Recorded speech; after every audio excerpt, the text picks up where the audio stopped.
हम बात करेंगे संबंधों पर, क्योंकि जगत का सारा व्यवहार संबंधों पर टिका है। कहीं पारिवारिक संबंध होता है तो कहीं कारोबार का संबंध होता है।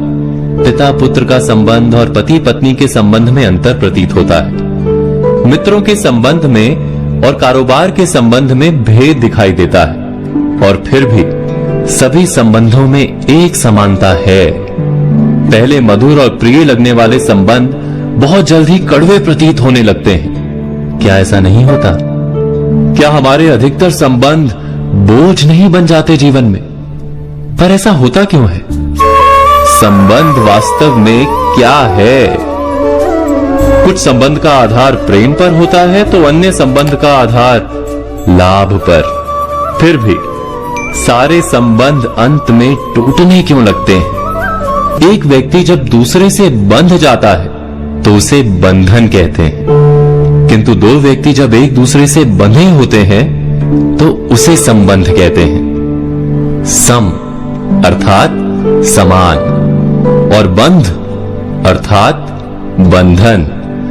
घोड़े और उसके सवार के बीच संबंध नहीं, वहां केवल घोड़ा बंधन में है, सवार मुक्त है।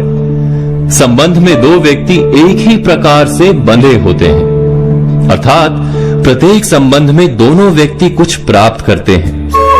पिता यदि पुत्र को परवरिश देता है तो पुत्र भी पिता को प्रेम और गर्व देता है। बड़े होकर वही पुत्र यदि पिता को संभालता है तो बदले में वृद्ध पिता मार्गदर्शन देता है। ऐसा ही प्रत्येक संबंध में होता है ना। आदान यानी प्राप्त करना और प्रदान यानी देना। ऐसे आदान प्रदान की असमानता दिखाई दे तो वो भ्रम है। वास्तव में जहां असमानता नहीं होती वहीं संबंध होता है, और संबंध में कड़वाहट का कारण भी उसी से समझ में आ जाता है। जब भी दो में से कोई एक व्यक्ति अपने प्रदान का महत्व अधिक मानने लगता है तो संबंध कच्चा हो जाता है। अपने सारे संबंधों को देखिए और परखिए।